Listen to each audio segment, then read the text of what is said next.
What's up, people? Welcome to my review and analysis of Furiosa, a Mad Max Saga. Right away, I'm going to let you know one of the biggest shortcomings about this movie is that it tries way too hard to tie into Fury Road. And because it tries so hard to tie into Fury Road, I want to say 70% of the time, all it succeeds in doing is just making me wish that I was watching Fury Road, right? And that's not to say that this movie is bad. It is not a bad movie. It's a good movie. It's not a great movie. It's nowhere near as good as Fury Road. It's nowhere near as good as The Road Warrior. Nowhere near as good as Mad Max 1. And I will say it is better than Terror Dome. But while I was watching this film, it made me feel a little bit of appreciation for Terror Dome because the shortcomings of this film are not seen in Terror Dome. And one of the biggest shortcomings for Furiosa is that I felt like it lacked in the character department, right? When this movie was done, I just walked away feeling like, you know what? I really did not care about any of these characters, right? Except maybe Chris Hemsworth's character, who I thought was he was brilliant. He did an outstanding job playing Dementis, and he was a great villain, and he was easily the best thing about the movie. And even when I say that he may have been the character I cared about the most, I only mean that I cared about him because he was interesting and he was funny. I didn't necessarily have this emotional investment in him. And the surprising thing is that Furiosa, I was watching it the whole time and I kept asking myself, why don't I care about her? Like, I just feel like I'm just watching something just to watch it. Right. And I see the beginning. I see her as a child. I see what she went through. She lost her mother and all that stuff. And I kept feeling like I feel like I'm supposed to care about this, but I don't.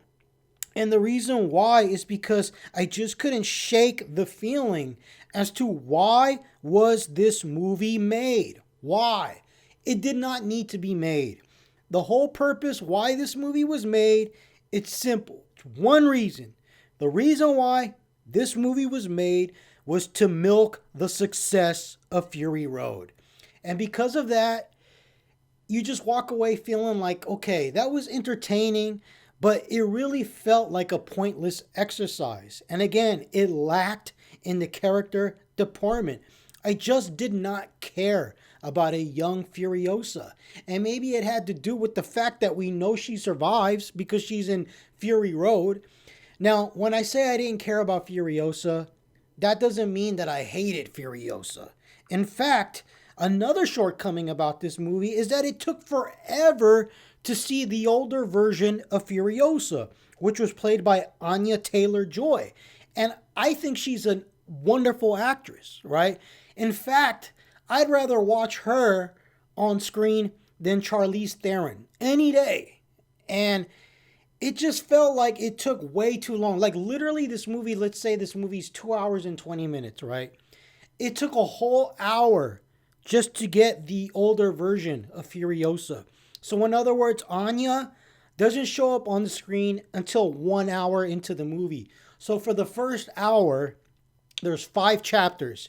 For the first 2 chapters, it's all Furiosa as a little girl, right? And during this first hour, I was really, really, really just going back and forth in my mind, like why was this movie made, man? Like this movie is I'm watching it. Yeah, it's well made, but I just kept saying to myself, like, this movie is nowhere near as good as Fury Road. I wish I was watching Fury Road. I wish I was watching Fury Road. That's all I kept thinking about for the first hour. And the reason for that is because they have so much imagery that keeps tying into Fury Road, right? And then I sat back and thought for a minute. I said, you know what? The Mad Max series I think one of the staples of the Mad Max series is that each subsequent film is radically different from the previous. And this is the first time we see a Mad Max film that is super similar to the previous entry. And that is a big problem for this film, right? Another problem is that they advertise it as a Mad Max saga, a Mad Max movie, whatever. And I'm like, dude, Mad Max has a cameo in this movie for like 5 seconds. And I really didn't appreciate it because I was watching the movie, and this was actually in the better half of the movie, the portion where Anya Taylor's actually in the movie. And I'm like, okay, this is actually interesting. And then they have a shot of Max in his interceptor, or not in the interceptor, standing by the interceptor. And I'm like, and I just like uttered to myself in defeat, like, Max. Like, dude, why did you do that? The only thing that you succeeded by doing that, by showing that little cameo, was making me wish that I was watching Max as the central protagonist in this film. And time again throughout this movie, whether it's the imagery, whether it's the costumes, whether it's throwbacks to what was spoken as far as the expository dialogue, as far as Furiosa coming from the green place and seeing it, it's just like, ah, man. It's like every 5 minutes, it was like, remember Fury Road? Remember this was in Fury Road? Remember this was in Fury Road? Remember this was in Fury Road? Remember this was in Fury Road? And it just got so irritating. I wish that they would like depart, at least visually, from Fury Road. Like, do something radically different. Here is a perfect example, right? So I think the best portion of this movie was chapters 3 and 4. Like, literally, when chapters 3 and 4 began and we get introduced to Anya Taylor-Joy, I'm like, okay, yeah, this movie's getting good now. Finally, it's starting to feel like a Mad Max movie, like novel. It's starting to I mean, like, novel as in novelty. It's starting to stand on its own. It's no longer relying on Fury Road. It's starting to stand on its own. And those were the parts when Anya Taylor comes in, and now she's an older Furiosa. And also, like, when she starts to develop that relationship with that one guy, and we'll talk about him later.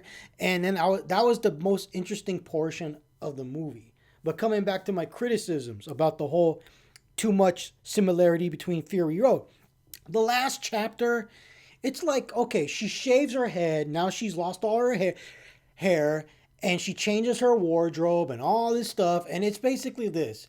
She literally puts on the same costume that she had in Fury Road, right? So it's like, now she looks exactly like Charlize Theron's version of Furiosa for the last chapter. And I was just kind of like, man, like, dude, can't you give her a new costume? Like, why does she have to wear the same goddamn exact clothes that she wore in Fury Road? So it's like, oh, you don't know how much of a gap is here, but I'm just going to estimate. Maybe there's a 10-year gap between this movie and Fury Road. You're going to tell me that she wore the same goddamn clothes every day for her life? Like, she looked exactly the same? Like, again, and then the last, like, literally the last 2 minutes of this movie, I hated, because here we go again. We're going to connect it to the very first second of Fury Road. How does this movie end? This movie ends with Furiosa basically taking the brides of Immortan Joe and taking them and just setting up what's going to happen in Fury Road. And then actually now I realize I just contradicted myself. So I guess there is no 10-year gap or any gap. I guess this is literally the Furiosa that we saw in Fury Road, because it ends with her taking away the brides, basically setting up the whole synopsis for Fury Road, what makes it even more ridiculous in my opinion. It was just like, dude, why couldn't it just have ended on its own? Like, why does it have to tie into Fury Road? Again, that was the most annoying thing about this movie, just how constantly it kept reminding me of Fury Road up to the last goddamn second. And I was just like, dude, this movie should have been able to stand on its own. Like, okay, you're going to do a backstory about Furiosa. That's fine. That's fine. I don't think it's necessary. I'd rather see a movie with Max in it, but okay, that's fine because the most interesting parts are when Furiosa was doing her own thing, when the movie was doing her own thing. Again, chapters 3 and 4, when Furiosa had long hair and she starts doing the errands for Immortan Joe and dude, that tanker truck scene, that chase scene where basically the villains or the enemies try to take the vegetables and the food in that tanker truck. That was one of the most epic action sequences out of the entire franchise. When I was watching that action sequence, that was the moment I was like, okay, finally we have a good movie here. Now I can honestly say that this was worth the price of admission. That action sequence was amazing. It was completely badass. And that's when Furiosa, didn't feel like the exact same Furiosa in Fury Road, which is fine. It's what I would rather prefer. Like, let this movie stand on its own. Let her be a different type of Furiosa. She doesn't have to look exactly like Charlize Theron's version of Furiosa like she did in the last act. But like I said, coming back to this epic chase sequence, man, involving this tanker truck with the food. Oh man, I can't remember exactly if they were going to I forgot the name, Bullet Town or Gas Town or whatever it is, but man, that action sequence was epic. Epic. It may be the best action sequence out of the whole franchise. I mean, arguably. And I completely loved it. Now, another thing that I want to talk about as far as something that I just didn't sit well with me was that there was a little bit of there were some issues with the writing. And one thing that really bothered me about this movie was that, okay, so Furiosa basically chooses to go stay with Immortan Joe. She basically doesn't want anything to do with Dementis because Dementis is responsible for the death of her mother. So she wants to be with Immortan Joe. So she goes with Immortan Joe, and Immortan Joe, when he looks at a woman, all he cares about is her fertility. All he sees is a womb. So he wants to impregnate young Furiosa at some point when she's older and basically try to father his children. So he takes young Furiosa. He's like, oh, wow, she's perfect. She's healthy. She's perfect. I'm going to take her. And basically he puts young Furiosa with the rest of his brides. And then one of Immortan Joe's sons is responsible for losing her. And it's the brutish son, the big brutish son that's stupid. So he loses the little girl, right? He loses little Furiosa. She escapes, right? Then, in the next chapter, and I guess a couple of years have passed, and Furiosa is a young adult now, all of a sudden, you have this character that's pretending to be a boy, right? Or pretending to be a young man. And that's Furiosa. She doesn't talk. She doesn't say shit. She's just super quiet. She hides her long hair. She pretends to be a dude, right? But then, all of a sudden, she starts to let her hair out. And she's like this, and she's a woman, right? But my big problem is they never showed like Immortan Joe's reaction to losing young little Furiosa. Like, what was that whole point of showing us appraise her and value her so much, only to lose her and not show his reaction? Like, I really think it was important to see Immortan Joe's reaction to losing this big prize, right? And his son is responsible for losing her, and we never follow up on that. Like, he must have been furious with his son. I mean, considering how he reacted to the missing brides in Fury Road, wouldn't he have been like, where's the girl? We gotta find that little girl. And wouldn't they have searched every nook and cranny to find her? Look, leave no stone unturned to find young Furiosa. But it's like the big Brutus son just loses her and it's like, okay, she's lost, whatever. Like, no way. And Warren Joe would have been pissed. We needed to see that. Now coming back to the young adult version of Furiosa, she pretends to be a boy, but then when things get heated, when things, get hot, she starts to let her hair down and now she's like, okay, I'm a woman. And like nobody bats an eye. Nobody is like, hey, wait a minute, you were that motherfucker that pretended to be a boy. Now you're a girl. What is this? Hey, and you would think that Immortan Joe would have been like, oh, that's her. That's young Furiosa.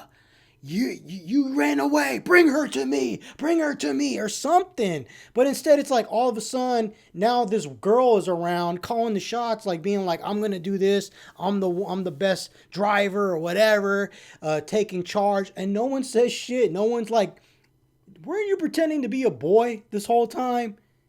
Maybe this is that girl that went missing. Nobody says shit, and it really irritated me. All of a sudden, this girl appears and no one says shit. And I really thought that was bad writing. Only because, based off what we see in Fury Road, Immortan Joe would never let that go. He would never let go the thought that one of his brides or one of his potential, I guess you want to say mothers of his children, get lost. And then all of a sudden this girl appears and no one puts the connection. No one puts two and two together. I mean, unless I missed something, but I was paying attention, I felt, throughout the movie. And unless I'm like getting Alzheimer's, man, I did not see that. And I thought that was really bad writing. And I thought that was really disappointing.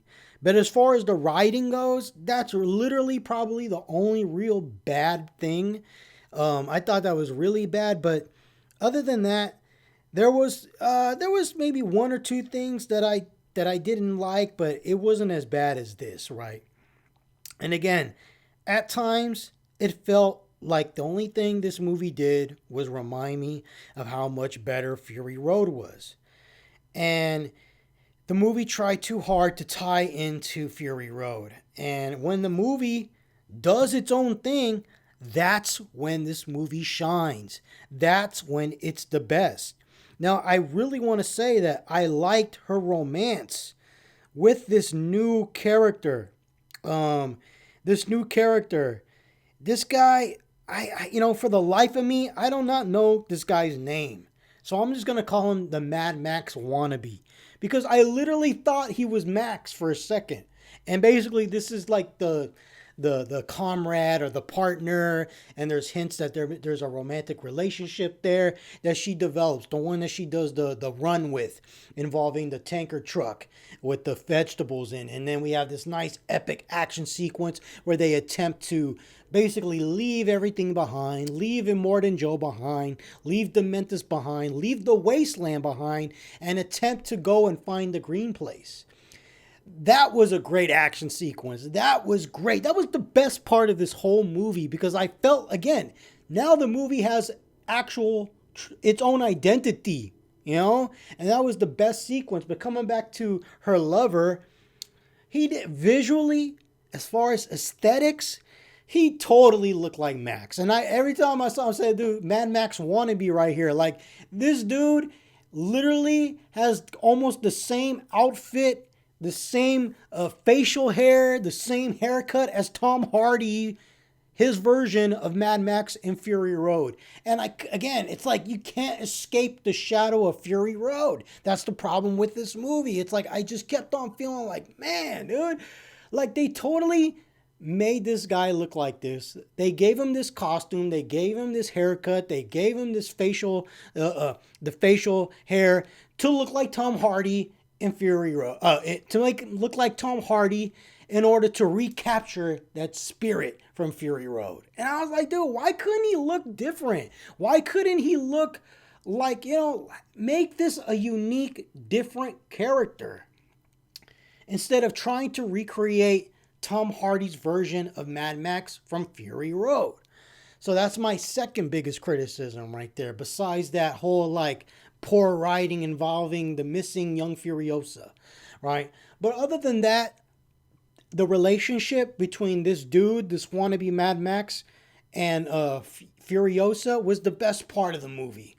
Like when they get together, that's when the movie shines because it's new. It's like, oh yeah, like I never seen this before. Like I never seen a couple in the wasteland try to escape all these mad nomads, all these savages, and I wanted them to escape even though I knew it wasn't going to succeed because this is a prequel, but I wanted them to escape. And that's one of the rare moments that I felt an emotional investment. Not necessarily in the characters individually, because I didn't give a shit about this wannabe Mad Max character. We don't know anything about him. Nothing. We don't know anything about him. But I did care about them escaping together because Furiosa and Fury Road comes across as a hard ass, and you see what she's went through as far as like being basically having to leave her homeland, the green place, and seeing her mom get killed. And you saw that this was a chance for happiness, and seeing her in this relationship with this wannabe Mad Max dude, it made me feel like, well, it's nice to see this character get a little bit of goodness in her life. Get a little bit of romance. Get a little bit of love, man. And even though it didn't last long and it was snuffed out of existence for her by Dementis, I really appreciated that part of the movie. And that was the best part of the movie. In fact, these Mad Max films, for the most part, are Westerns, right? And that's when this movie felt like a Western. I could totally see like this couple trying to escape, but the badass cowboys, the renegade cowboys, the outlaws who run the land basically kill her lover and prevent them from escaping, right? And then she comes back and gets revenge, right? Total Western right there, right? And yeah, so that's basically the second thing that I want to say that I disliked about this movie. However, as far as the action, and I know that's what most people come to these movies for. Hey man, the movie delivers in spades, right? I think the action sequences in chapter 3 and 4 are spectacular. Spectacular. In the beginning, like chapters 1 and 2, there's action present in those portions of the movie. However, there's no chase sequences. It's a lot of like motorcycles and then getting shot at, and then and then our characters are like fighting each other, either with close weapons, close combat, and stuff like that. And I was just kind of, for a while, for those first 2 hours, I was just kind of like, you know what? I'm getting flashbacks of Terror Dome, because it feels like this film forgot what a Mad Max movie is supposed to be, man. Car chases, epic car chases, and then finally chapter 3 and 4 kicked in, and we got that. Now, as far as the last chapter, I didn't dislike it. However, it was nowhere near as good as chapter 3 and 4 as far as the action goes. So the way Furiosa finally kills Dementis, I get it. It's very similar kind of to like Mad Max 1, as far as like, you save what did he do in Mad Max 1? He did some Saw stuff to the last villain. He basically handcuffed him to a car that was about to explode, threw down a saw, and was just like, if you want to escape, saw your own arm off. He didn't escape. He blew up. So that's kind of how it went down between Furiosa and Dementis. It wasn't this big epic car chase and lots of explosions and epic action. It was a total like one-on-one, slow, I guess you want to say, contemplative execution of Dementis, right? It wasn't bad, but it was nowhere near as thrilling as chapters 3 and 4, the action sequences in chapters 3 and 4, the epic car chases in chapters 3 and 4. Now, It may sound like I'm being hard on this movie, but I'm really not. Like I said, this was a good movie. It was a good movie. I'm just expressing the negatives because I felt like it had, beside the fact that this movie should have never been made in the first place, the fact that it was made, I'm just saying, it could have been so much better if this film had its own identity and didn't try so hard to be like Fury Road. That's the biggest shortcoming of this movie. Now, at the end of the day, I give the movie a B plus. Again, it's not a bad movie, but it could have been better, right?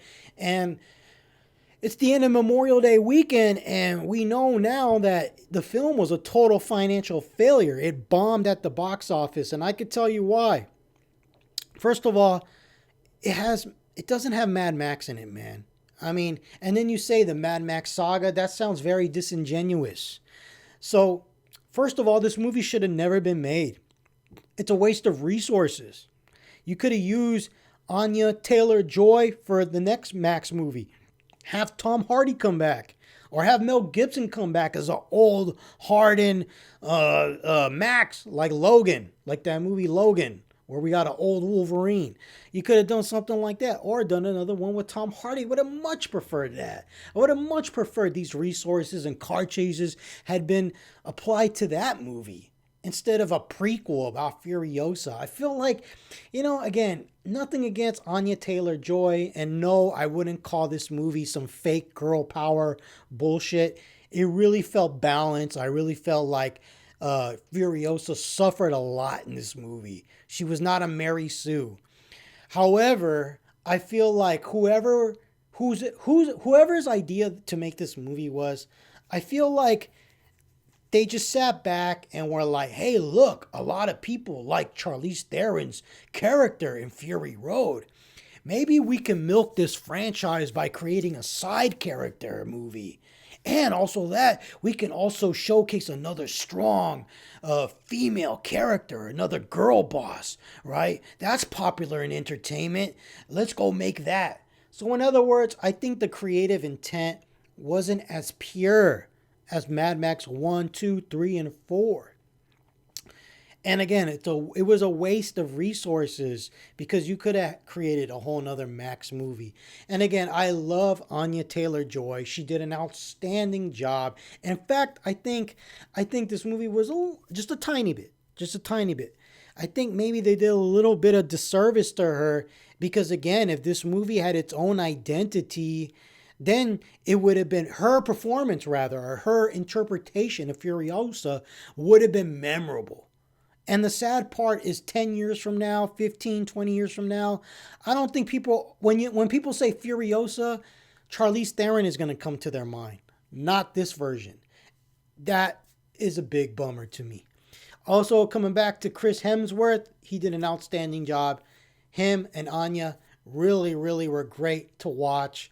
The dude that played Immortan Joe, I'm like, he tried his best to emulate the original actor who passed away, and that actor was the original villain from Mad Max 1, Toe Cutter, and it's just not the same. It's just not the same, and that's another thing that bothered me while I was watching the movie. It just tries too hard to tie into Fury Road.